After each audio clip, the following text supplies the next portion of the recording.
வணக்கம் நண்பர்களே.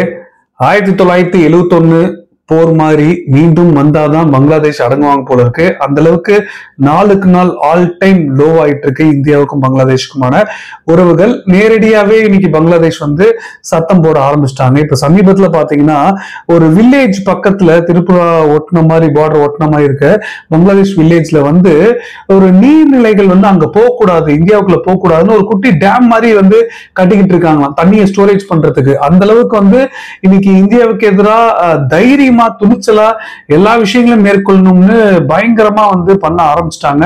சோ மக்களை தேச உணர்வை தூண்டி முக்கியமான நடவடிக்கைகள் இந்தியாவுக்கு எதிராக செய்யணும் அப்படின்ற வேலைகளையும் இன்னைக்கு யூனிஸ் அரசாங்கம் இறங்கியிருக்காங்க. ஆனா இந்தியா ஒரு அதிர்ச்சி கொடுத்துட்டு இருக்கு, ஒவ்வொரு நாளும் ஒரு அதிர்ச்சி கொடுத்துக்கிட்டு இருக்கு.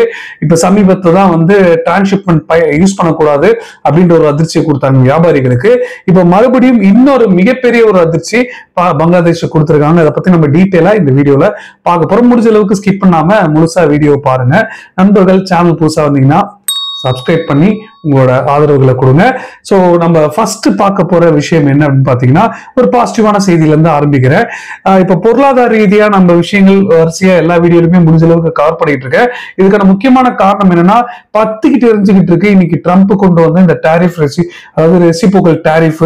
சோ இது 90 நாட்களுக்கு ஆரம்பிக்கிற மாதிரி ஆரம்பிச்சுட்டு நம்ம அரசாங்கம்லாம் இந்த ஸ்கீமுக்கு தான் டெட்லைன் வாங்க, அதுக்கப்புறம் டெட்லைன் வந்த பிறகு இன்னொரு 3 மாசம் நாங்க ஒத்து வைக்கிறோம், அடுத்த 3 மாசத்துக்குள்ள டெட்லைன் கொடுப்பாங்க. அந்த மாதிரி இப்ப 90 நாட்கள் ஒத்தி வச்சிருக்காரு. 90 நாட்களுக்கு பிறகு இந்த ரெசிப்ரோக்கல் டாரிஃப் இருக்கும் அப்படின்னு. ஆனா இந்த 90 நாட்கள்ல சீனாவுக்கு மட்டும் விதிவிலக்கு இல்லை, அதாவது சீனா மட்டும் அப்ளிகபிள், மத்த எல்லாருக்கும் தான் இது பாஸ் பண்ணிருக்கும் அப்படின்னு தெரிவிச்சிருந்தாங்க. இதுல தெரிஞ்சு பச்சையா ட்ரம்ப் சைனாவுடனான ட்ரேட் வார் தொடங்குறாரு அப்படின்னு. ஆனா இப்ப எக்ஸ்பர்ட்ஸ் ஒவ்வொரு நாளும் ஒவ்வொரு விதமான கருத்துக்கள் சொல்லிட்டு இருக்காங்கன்றத நான் பார்த்து சொல்லிக்கிட்டு தான் இருக்கேன். சோ இதுல சமீபத்துல நான் ரொம்ப முக்கியமா ஃபாலோ பண்ற ஒருத்தர் மார்க் மொபிலியஸ். சோ இவர் அமெரிக்காவோட emerging market fund manager. So இவர் மிகப்பெரிய ஒரு பந்தயம் கட்டுறாரு இந்தியா மேல. என்ன சொல்றாரு அப்படின்னு பாத்தீங்கன்னா, அதாவது இந்தியாவுக்கு சரியான ஸ்பாட்டு, ஏன்னா அது டைமுக்கு அமையணும், அந்த மாதிரி இப்ப அமைஞ்சிருக்கு. இந்தியா குரோயிங் எக்கனாமி அப்படின்றதுல எந்த ஒரு சந்தேகமும் இல்லை, டெவலப்பிங் ஃபேஸ்ல இருக்காங்க. அவங்க எல்லா விதமான மாற்றங்கள் கடந்த 4 ஆண்டுகள்ல நிறைய மாற்றம் ஏற்பட்டிருக்கு, வேகமா வளர ஆரம்பிச்சிருக்கு. இந்திய பங்கு சந்தைகள்லாம் வெயிட்டேஜ் அதிகமாக ஆரம்பிச்சிருக்கு அப்படின்ற விஷயங்கள் அவங்க சொல்லியிருக்காங்க. சோ இந்த நேரம் பார்த்து ட்ரம்ப் கொண்டு வந்த இந்த ட்ரேட் வார் இந்தியாவை எங்கேயோ போய் சேர்க்க போகுது அப்படின்றதுல மட்டும் எந்த சந்தேகமும் இல்லை. India is in a good spot, China in big ட்ரபிள்னே அவரோட இந்த ஆர்டிக்கலை இப்ப சமீபத்தில் எக்கனாமிக் டைம்ஸ் ஆஃப் இந்தியால போட்டிருக்காங்க. குறிப்பா அவர் என்ன சொல்றாருன்னா, இது இந்தியா பயன்படுத்திக்கணும் இந்த global supply chain.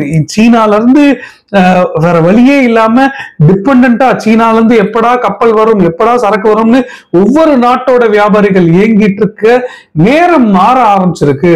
So India இந்த நேரத்தை பயன்படுத்திட்டு அதிகப்படுத்தணும் ப்ரொடக்ஷனை, சர்ப்ளஸா அடிச்சு விடணும். அப்பதான் கம்மி விலைக்கு மலிவான விலைக்கு மற்ற நாடுகளுக்கும் சரி உள்நாட்டு தேவைகளுக்கும் உற்பத்தி பண்ணலாம். இந்த சீனாவோட ஸ்ட்ராட்டஜியை ஃபாலோ பண்ணணும் அப்படின்ற விஷயங்களை சொல்றாரு. So it is in a good position to take over the supply chain from China. சைனாவோட சப்ளை செயினையே இந்தியா எடுக்க முடியும், அந்த அளவுக்கான ஒரு முக்கியமான தருணமா அமைஞ்சிருக்குன்னு சொல்றாங்க. சோ இது இவரோட கருத்தை நான் ஏத்துக்கிறேன். இதுக்கான காரணமும் இன்னொரு ஆர்டிக்கல் படிச்சாதான் நமக்கு தெரியுது, அதை நான் அடுத்து சொல்றேன். ஆனா இப்ப இந்தியா பொறுத்தளவு எந்த அளவுக்கு வேகமா மூவ் பண்ணிக்கிறாங்க, அந்த அளவுக்கு வேகமா கிராப் பண்ண முடியும் அப்படின்ற விஷயங்களை சொல்றேன். நியாயமான ஒரு விஷயம் தான். இப்ப நான் இந்தியா கிட்ட ஏன் சீனா அடி பண்ணிக்கிறாங்க, இந்தியாவோட ஜெயிண்ட் நிறுவனங்கள் சொல்ற பெரிய பெரிய நிறுவனங்கள் இந்தியா கிட்ட ஏன் இன்னைக்கு அடிப்பை பண்ணி அமைச்சிட்டாங்க. கடந்த ஒரு 3-4 நாட்களா அதிகமாவே இதை பத்தின செய்திகள் வந்துகிட்டு இருக்கு.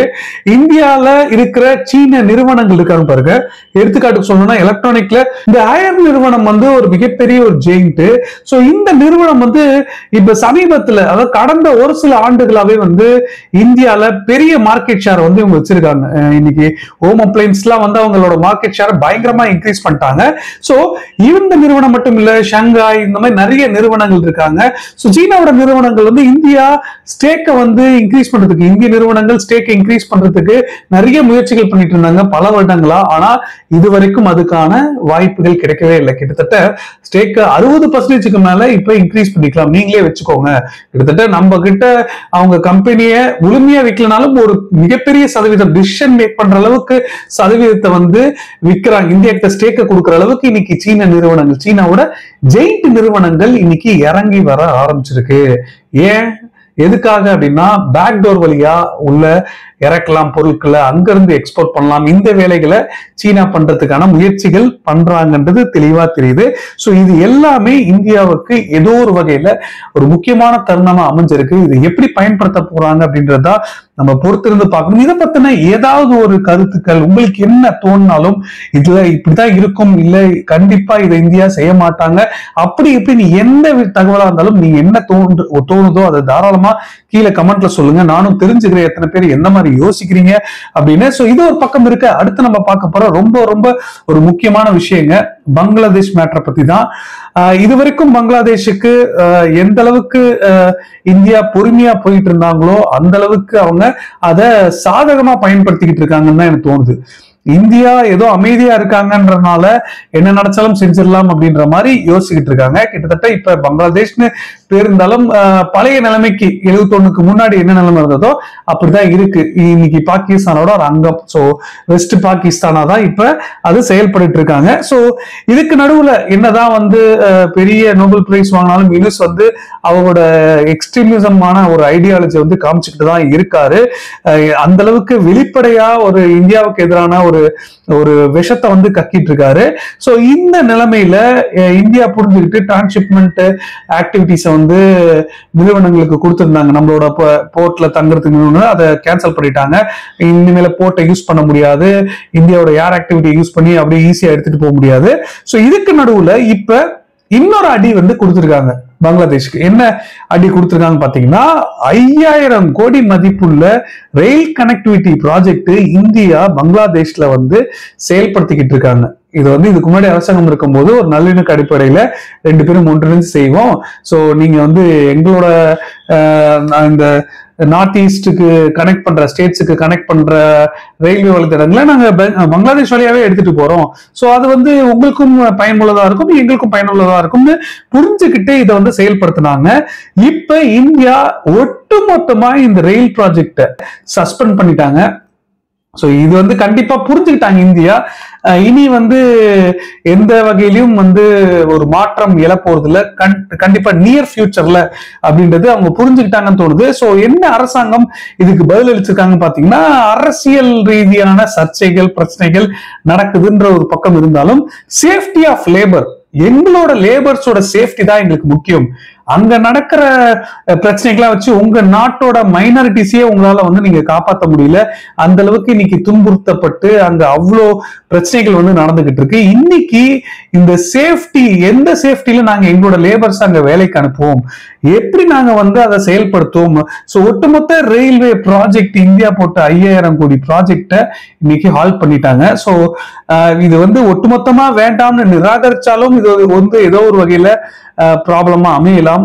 அவங்க சைனாவை கொண்டு வரணும்ன்ற முயற்சிகள் பண்ணலாம், என்னன்னா நினைக்கலாம். ஆனா என்ன இதுக்கு முன்னாடி ஒரு உறவுகள் இருந்திருக்கு, இன்னைக்கு எந்த நிலைமைக்கு மாறப்போகுதுப்பா பங்களாதேஷோட நிலைமை பொருளாதார ரீதியா, இது எல்லாமே வந்து ஒரு மிகப்பெரிய ஒரு கேள்விக்கு ஏற்பட்டிருக்கு. ஏன்னா இந்தியாவை பொறுத்தளவு இந்த ஒரு இனிஷியேட்டிவ், இந்த கனெக்டிவிட்டி இனிஷியேட்டிவ் வந்து பங்களாதேஷ் இல்லைன்னா நேபாள் பூட்டானோட செயல்படுத்துறதுக்கான வாய்ப்புகள் நிறைய இருக்குன்னு சொல்றாங்க. ஆல்ரெடி ஆல்டர்னேட்டிவ் டிரான்சிட் ரூட்டை வந்து நம்ம பண்ண போறோம், இந்த சிக்கன் நெக் வழியாவே இந்த சிலிகுரி காரிடார் வழியாவே எடுத்துட்டு போலாம்ன்ற ஒரு முடிவுகள் வந்து ஏற்கனவே பண்ணிட்டாங்க நம்மளோட இந்த 7 நார்த்தன் ஈஸ்டர்ன் ஸ்டேட்ஸுக்கு. ஸோ இதை வந்து குறிப்பா இன்ஃப்ரா டெவலப்மெண்ட் வந்து ஒரு அண்டை நாடோட சார்ந்து உங்களுக்கும் ஒரு பொருளாதார ரீதியா கிடைக்கணும், உங்களுக்கும் பிரச்சனைகள் இருக்கக்கூடாது அப்படின்றதுக்கான வேலைகள் வந்து செஞ்சாங்க. ஆனா இன்னைக்கு இது அப்படியே மாறுபட்டிருக்கு அப்படின்றதான் நமக்கு தெரியுது. இது ஒரு பக்கம் இருந்தாலும் இந்தியன் ரயில்வேஸ் வந்து ஒரு மிகப்பெரிய ஒரு போக்கஸ் வந்து இப்ப இந்த சிலிகுரி காரிடார்ல வைக்க ஆரம்பிச்சிருக்காங்க. சரி, இந்த எஃபர்ட் டபுள் ஆக்கணும், அதாவது இதை இந்த செயல்படுத்துற விதங்களை இன்னும் அதிகரிக்கணும், 2 மடங்கு அதிகரிக்கணும் அப்படின்ற வேலைகளை இந்தியன் ரயில்வேஸும் அனௌன்ஸ் பண்ணியிருக்காங்கன்னு சொல்லப்படுது. ஸோ கண்டிப்பா கொஞ்சம் கொஞ்சமா அங்க இருக்க மக்களை புரிய வைக்கணும்ன்ற ஒரு முயற்சிகள் இந்தியா இறங்கி இருக்கலாம் தோணுது. இல்ல இதை பயன்படுத்தி இன்னும் தேச உணர்வை தூண்டி வேற ஏதாவது சர்ச்சைகளுக்குள்ள கொண்டு வரதுக்கான வாய்ப்புகளும் இருக்கு சொல்றாங்க. ஏன்னா இப்ப பங்களாதேஷ் ஒரு புதுவிதமான முடிவு எடுக்கிறாங்க. இன்டர்போல் மூலமா போய் இந்த ஷேக் ஹசீனா விஷயங்களை எக்ஸ்ட்ரடிக்ட் பண்றதுக்கு, நாடு கடத்துறதுக்கான ஒரு முயற்சிகள் மேற்கொள்றாங்க அப்படின்றதும் தெரிய வருது. பங்களாதேஷ் போலீஸ் இன்டர்போல் கிட்ட இதை பத்தின ஒரு டீடைல்டான ஒரு ரிப்போர்ட் சப்மிட் பண்ணிருக்காங்க. எக்ஸ்ட்ரடிட் பண்ணிடணும் இந்தியாவில அப்படின்ற ஒரு கோரிக்கைகள் வச்சிருக்காங்க. மேபி அதுல அவங்க வின் பண்ணுவாங்களா இல்லையா அப்படின்றது நமக்கு தெரியாது. பட் ஆனா இதை தொடங்கி இருக்காங்க.